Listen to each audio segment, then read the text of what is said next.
Hello दोस्तों, नमस्कार। मैं अनुराग आजाद अपने यूट्यूब प्लेटफॉर्म पे आपका एक बार फिर स्वागत करता हूं। आप लोग भारत का संविधान एवं राज्य व्यवस्था में जो भारत का संवैधानिक विकास चल रहा है, हम उसको डिस्कस कर रहे हैं। और पिछली क्लास में हमने 1861 का भारत परिषद अधिनियम पढ़ लिया था। और भारत परिषद अधिनियम के नाम से इंट्रोड्यूस किए जाने वाले 3 एक्ट हैं, जिनको 1861, 1892 और 1909 कहा जाता है। तो 1861 हमने डिस्कस कर लिया है। इसमें हमने बताया था कि जो है अब केंद्रीय विधान परिषद जो होती थी, उसमें जो है भारत के उसमें 6 से 12 सदस्य गैर सरकारी या अतिरिक्त सदस्य के रूप में चुने जा सकते थे। और उसमें जो है 3 लोग भारतीय शामिल हो गए थे। वो 3 भारतीय कौन थे? पटियाला के राजा थे, बनारस के राजा थे और सरदिनकर राव थे। आज का एक्ट हम लोग किस पे डिस्कस करेंगे? 1892 का। तो आज का जो एक्ट होगा हमारा और अपना, वो कौन सा होगा? 1892 का। तो 1892 का तो भारत परिषद अधिनियम 1892। अब इसमें क्या कहा गया? अभी तक आपने देखा था कि 1861 के माध्यम से जो गवर्नर जनरल था वो अध्यादेश जारी कर सकता था। ठीक।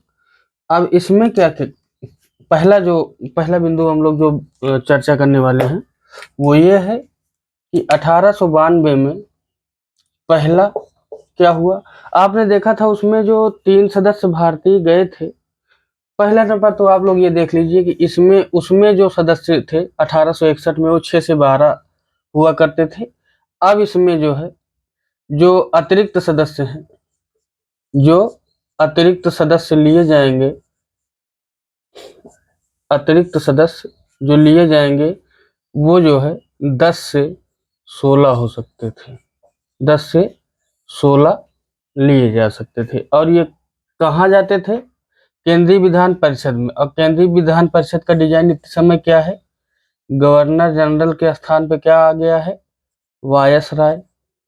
क्या आ गया है? वायसराय +5, है ना? +5। ये क्या है? केंद्रीय विधान परिषद की कार्यकारिणी परिषद है, जो कोर कमेटी है। अब उसमें जो है अतिरिक्त सदस्य के रूप में 10 से 16 लोग लिए जा सकते थे। और इसमें ये निश्चित कर दिया गया था कि ये जो 10 से 16 लिए जाएंगे, इसमें उसमें ये कहा गया था कि आधे लोग जो है 61 वाले अधिनियम में कहा गया था कि अगर 6 से 12 लिए जाएंगे तो उसमें जो है आधे भारतीय होंगे। अब इसमें कह दिया गया था कि कम से कम ये जो लिए जा रहे हैं 10 से 16, इसमें कम से कम 10 जो है 10 भारतीय होने चाहिए। 10 सदस्य क्या होने चाहिए? भारतीय होने चाहिए। इतनी बात क्लियर है? भारतीय होने चाहिए। ठीक। पहली बार इस एक्ट के माध्यम से ये इंट्रोड्यूस कराया गया कि जो भारतीय सदस्य शामिल होंगे वो जो है बजट पे, यही क्वेश्चन भी है, ये जो है ये क्वेश्चन इस एक्ट का सबसे जो इम्पोर्टेंट, सबसे ज्यादा जो टॉपिक है वो क्या है कि बजट पर बहस कर सकते थे, बहस कर सकते हैं। ठीक है। अब इसमें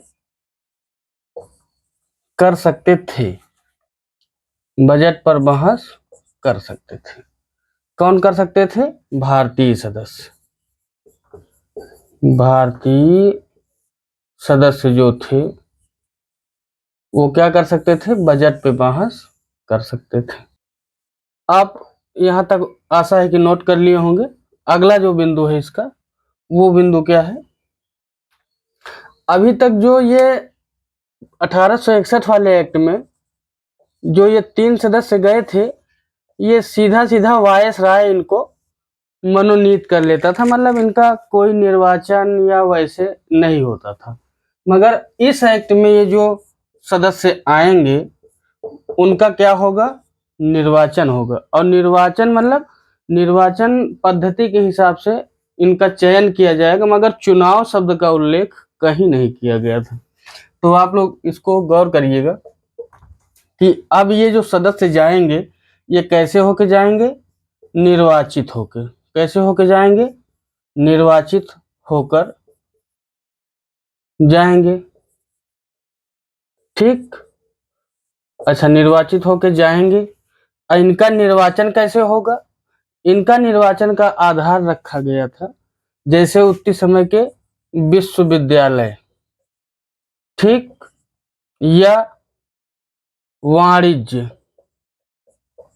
या वाणिज्य, या नगर पालिका, नगर पालिका, ठीक है, नगर पालिका। विश्वविद्यालय हो गया, वाणिज्य हो गया, और नगर पालिका हो गया, और जिला बोर्ड, और जिला बोर्ड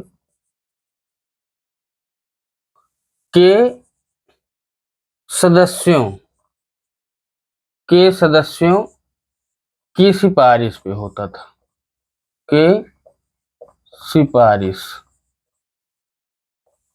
ठीक। अब जो सदस्य उसमें जा रहे हैं केंद्रीय विधान परिषद में, वो कैसे जा रहे हैं, निर्वाचित होकर जाएंगे। और वो निर्वाचन कौन से लोग करेंगे, तो वो विश्वविद्यालय, वाणिज्य, नगर पालिका, जिला बोर्ड के सदस्यों की सिफारिश होगी, और उन्हीं की सिफारिश पे वायसराय इन लोगों की नियुक्ति करेगा। और सबसे बढ़िया जो इसमें प्रावधान किया गया था वो क्या किया गया कि बजट पे अब बहस कर सकते थे। इसके पहले शक्तियों का कोई मतलब निर्धारण नहीं किया गया था कि इनके अधिकार क्या होंगे, या जो गैर सरकारी सदस्य हैं जो भारतीय हैं वो क्या करेंगे इस कमेटी में। तो पहला एक चीज आपको एकदम स्पष्ट मिल गया कि ये अब बजट पे बहस कर सकते थे। अब बढ़ते हैं अगले एक्ट की तरफ। अब जो अगला एक्ट हम लोग पढ़ने वाले हैं वो कौन सा एक्ट है, भारत परिषद अधिनियम, भारत परिषद अधिनियम 1909, ठीक। और इसको कहा क्या जाता है, इसको एक और नाम से जाना जाता है, मार्ले। मार्ले क्या थे, ये भारत सचिव थे, मार्ले मिंटो, मार्ले मिंटो सुधार, ठीक है। तो अब ये जो एक्ट आ रहा है 1909 का, इसमें जो है भारत परिषद अधिनियम 1909 मार्ले मिंटो सुधार। मार्ले क्या था, हमने आपको बताया था कि ब्रिटेन में एक गृह सरकार होती थी और एक राज्य सचिव होता था। तो राज्य सचिव कौन थे, मार्ले थे, और इंडिया में जो वायसराय थे वो कौन थे, मिंटो थे, इसीलिए इसको मार्ले मिंटो सुधार भी कहा जाता है। इसके संबंध में कुछ तथ्य हैं, वो आप लोग थोड़ा सा नोट कर लीजिएगा। इसको जो है मार्ले मिंटो सुधार को गांधी जी ने, क्वेश्चन बनता है, गांधी जी ने सर्वस्व नाश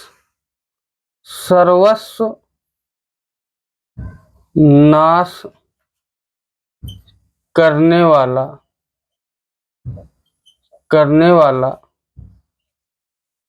प्रावधान कहा। क्या कहा, सर्वस्व नाश करने वाला प्रावधान कहा, प्रावधान या अधिनियम, ठीक है। सर्वस्व नाश करने वाला जो प्रावधान है वो कौन सा था, मार्ले मिंटो सुधार, ये गांधी जी ने कहा, ठीक है। तो दूसरा क्या, एक जो कथन है वो गांधी जी से संबंधित है, और दूसरा राजेंद्र प्रसाद, कौन, राजेंद्र प्रसाद, राजेंद्र प्रसाद जी ने कहा। राजेंद्र प्रसाद जी का कथन क्या है, उन्होंने कहा कि ये जो मिंटो है, मिंटो को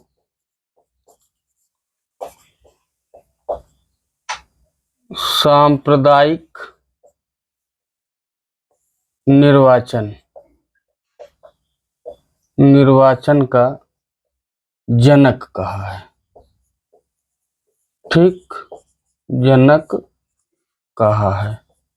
दो कथन इससे पूछे जाते हैं कि जो भारत परिषद अधिनियम है 1909, जिसको मार्ले मिंटो सुधार के नाम से भी जाना जाता है, उसको गांधी जी ने क्या कहा और राजेंद्र प्रसाद जी ने क्या कहा, यही दो कथन जो है इम्पोर्टेंट है और ये पूछा गया है।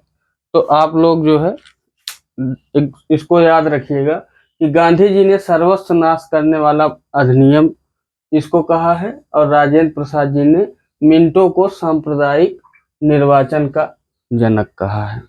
ठीक है, अब इसमें प्रावधान क्या थे, इसमें जो मुख्य बातें थी वो क्या थी, अब उसकी चर्चा हम लोग कर लेते हैं। ठीक है, तो अब हम लोग क्या देखेंगे, अब हम लोग देखेंगे भारत परिषद अधिनियम 1909 की मुख्य बातें।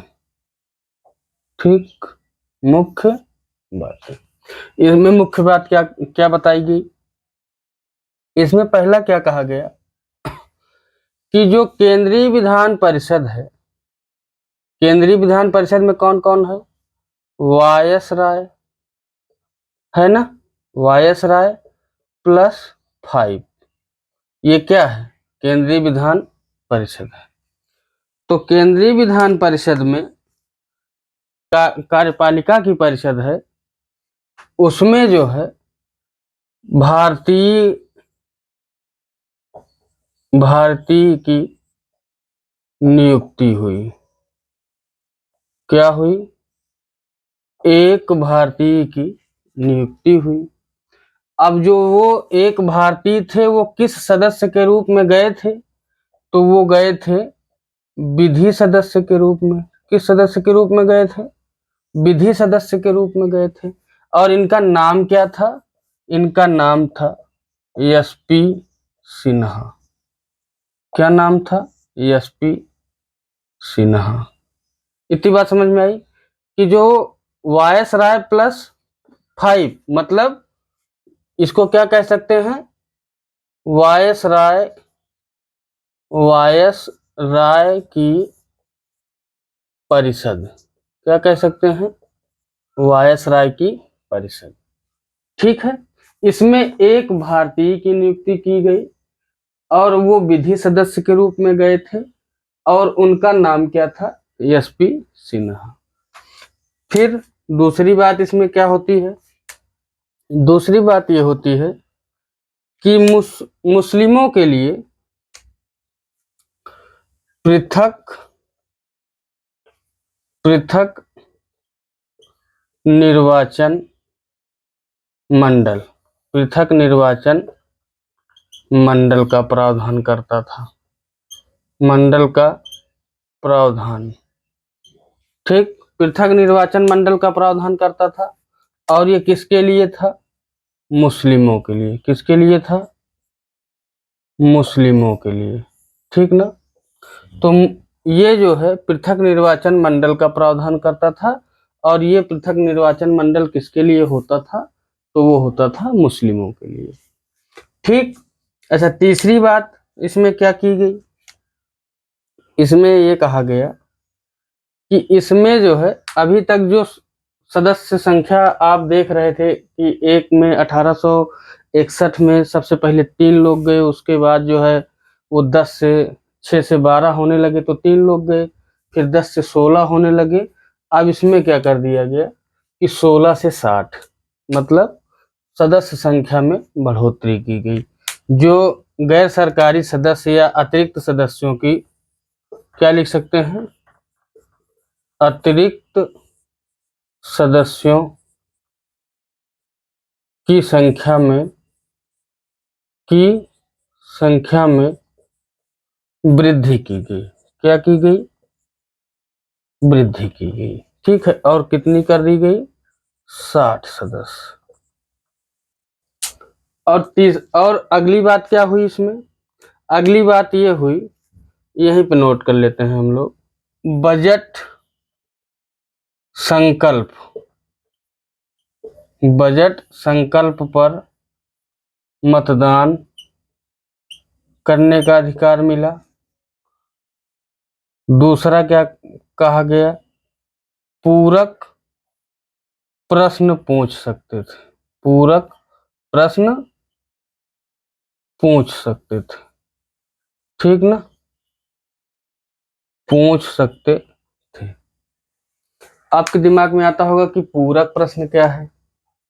पूरक प्रश्न का मतलब ये होता है कि जैसे हमने आपसे कहा कि आप दिल्ली जाएंगे या मैं दिल्ली जाऊंगा, तो आप हमसे ये नहीं पूछ सकते हैं कि क्यों जाएंगे। अगर आपने पूछा कि क्यों, तो वो पूरक प्रश्न है, क्योंकि उसका जवाब मुझे आपको देना होगा। तो ये लोग पहले ऐसा नहीं कर पाते थे। वो लोग चाहे जो एक्ट पारित कर देते थे, चाहे जो कर देते थे, वो लोग बस हाँ जी हजूरी या जी मंजूरी में उनका दिन गुजर जाता था। तो जो है, अब क्या हुआ कि अब पूरक प्रश्न भी पूछ सकते थे। और ये जो प्रावधान है ये किसके लिए था? ये गैर सरकारी सदस्यों के लिए था। कौन? गैर सरकारी। गैर सरकारी मतलब भारतीय। गैर सरकारी मतलब भारतीय। तो इसके माध्यम से ये चीजें कर दी गई। ठीक है, आपके समझ में आया होगा। हम एक बार फिर से इसको बता देते हैं कि भारत परिषद अधिनियम जो 1909 है, इसको जो है मार्ले मिंटो सुधार के नाम से भी जाना जाता है। गांधी जी ने इसको सर्वस्व नाश कर देने वाला अधिनियम कहा है, और राजेंद्र प्रसाद जी ने मिंटो को सांप्रदायिक निर्वाचन प्रणाली या सांप्रदायिक निर्वाचन का जनक कहा है। ठीक है। दूसरा, इसमें प्रावधान क्या किया गया? ये वायसराय प्लस परिषद, मतलब वायसराय की परिषद में एक भारतीय की नियुक्ति कर दी गई। अभी तक देख रहे थे जितने आ रहे थे वो सब गैर सरकारी सदस्य थे, और गैर सरकारी सदस्य का मतलब कि जो है वो भारतीय थे, वो गैर सरकारी थे, वो ज्यादा उनको अधिकार नहीं था। अब जो है एक विधि सदस्य के रूप में भारतीय जो है गवर्नर की परिषद में भी गए, और उनका नाम क्या था? एसपी सिन्हा। ठीक है, इतनी बात समझ में आ गई। तो अब चलते हैं अगले। ठीक है, तो हमने जो है ये बताया कि जो भारत परिषद अधिनियम के रूप में जो इंट्रोड्यूस किए गए हैं एक्ट, वो 1861, 1892 और 1909। अब जो अगला आएगा उसको बोलते हैं भारत सरकार अधिनियम या भारत शासन अधिनियम। क्यों उसको ये कहा गया, मैं उसके बारे में भी जिक्र करूंगा अभी। तो जो हम अब अगला पढ़ने चल रहे हैं उसका क्या नाम है? उसका नाम है भारत शासन अधिनियम। ठीक, 1919। इसको क्या कहते हैं? Montesquieu Montesquieu Montagu Chelmsford Chelmsford सुधार। क्या बोलते हैं? मॉन्टेग्यू चेम्सफोर्ड सुधार। अब इसमें वही चीज होगा, मॉन्टेग्यू जो होंगे वो सचिव होंगे, और चेम्सफोर्ड क्या होंगे? वो जो है यहाँ के वायसराय होंगे। ठीक है, अब देखते हैं इसके बारे में। इसमें क्या है? इसमें सबसे पहले तो ये किया गया कि जो अभी आपने देखा था कि जो 1909 के अधिनियम के माध्यम से पृथक निर्वाचन मंडल सिर्फ मुस्लिमों के लिए था, वो बढ़ा दिया गया, और वो सिख, ईसाई या एग्लो इंडियन या यूरोपियों के लिए भी पृथक निर्वाचन का मतलब पृथक निर्वाचन की व्यवस्था कर दिया। तो क्या किया गया कि जो है पृथक निर्वाचन मंडल का मंडल का विस्तार।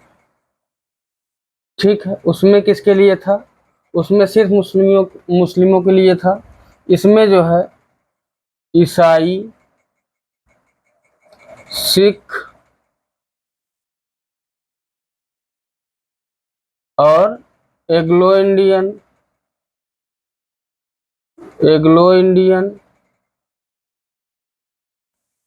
और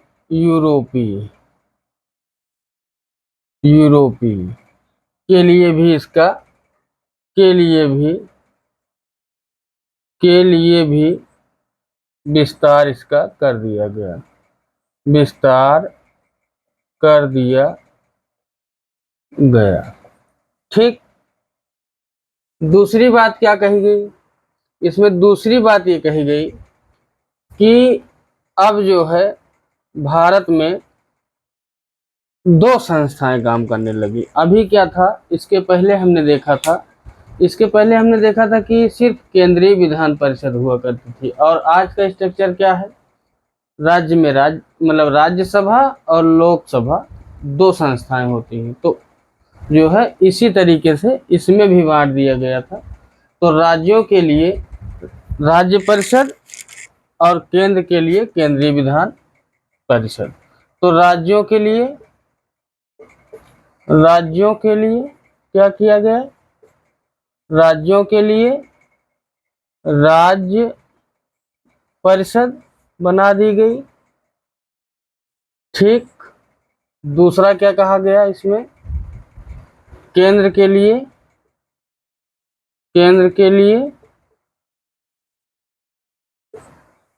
केंद्रीय विधान परिषद तो पहले से थी ही। समझ पा रहे हैं आप?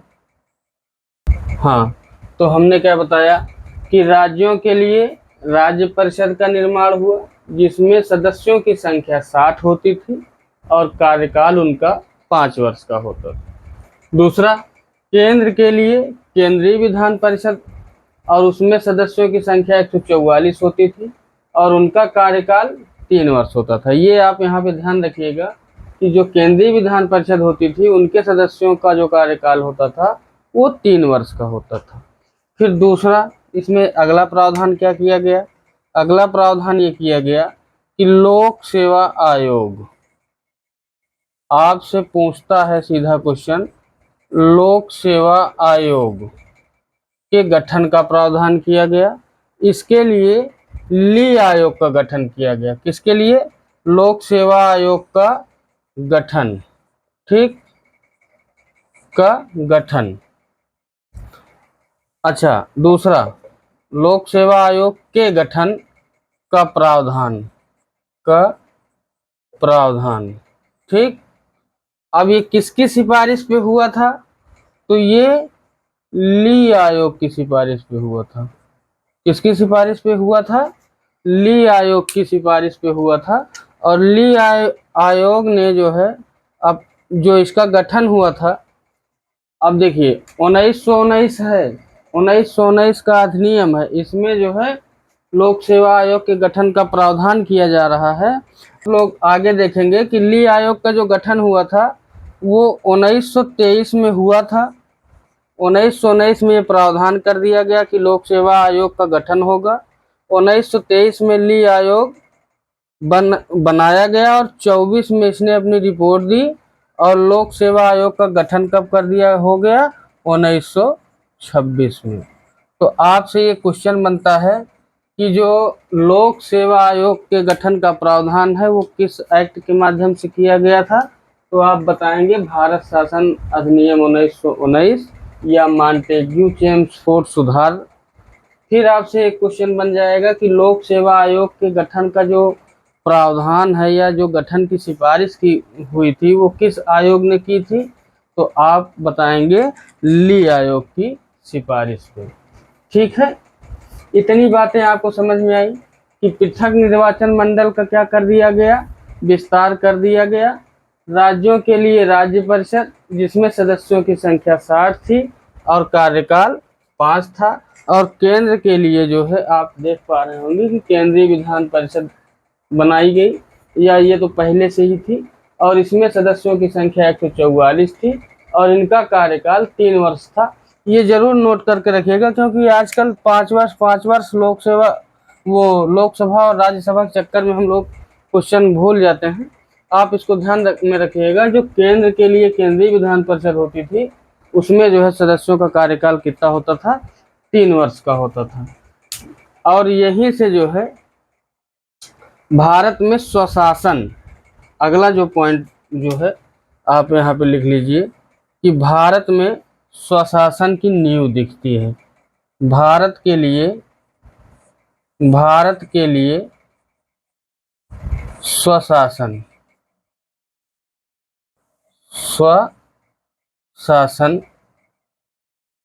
की नींव यहीं पे दिखती है।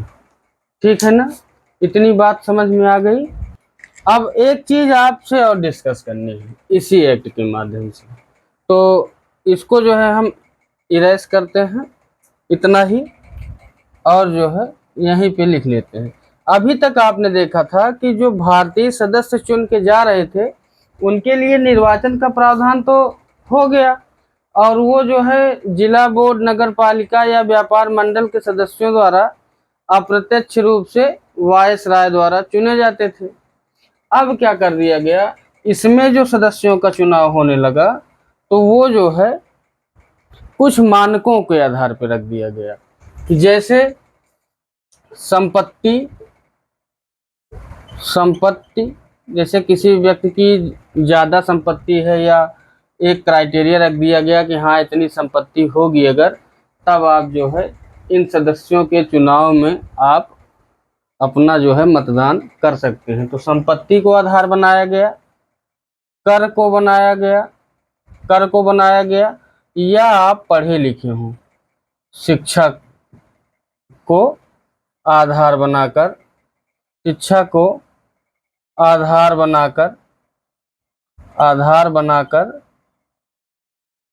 सीमित मताधिकार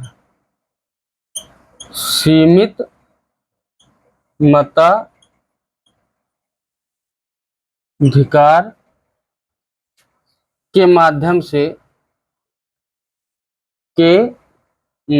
से गैर सरकारी सदस्यों, अब जहाँ जहाँ मैं गैर सरकारी लिखूंगा आप उससे ये जान जाइएगा कि ये कौन सा सदस्य की बात हो रही है, भारतीय सदस्य के निर्वाचन की बात हो रही है। तो संपत्ति, या आप टैक्स दे रहे हो गवर्नमेंट को एक निश्चित मात्रा में, शिक्षा को आधार बनाकर सीमित मताधिकार के माध्यम से गैर सरकारी सदस्यों का निर्वाचन, गैर सरकारी सदस्यों का निर्वाचन।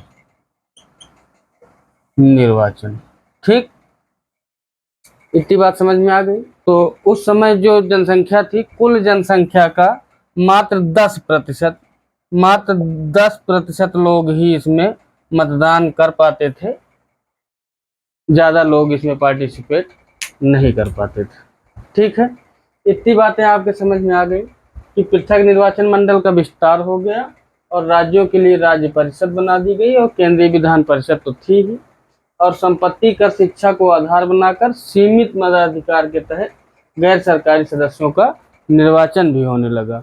अच्छा, हमने आपको एक चीज़ ये भी बताया था कि गवर्नर की कार्यकारिणी परिषद में एसपी सिन्हा जी पहुंच चुके हैं। तो आगे जो प्रावधान होगा उसमें आप देखिएगा, और वो किस रूप में गए थे, वो विधि सदस्य के रूप में गए थे। तो अब ये जो है यहाँ तक का एक्ट हमने आज पढ़ लिया है, भारत शासन अधिनियम 1919। अब इसके आगे हमको 35 का एक्ट पढ़ना है। अब हम आगे की कक्षाओं में आगे के एक्ट के बारे में आपसे चर्चा करेंगे। मिलते हैं एक और बेहतर क्लास के साथ। नमस्कार।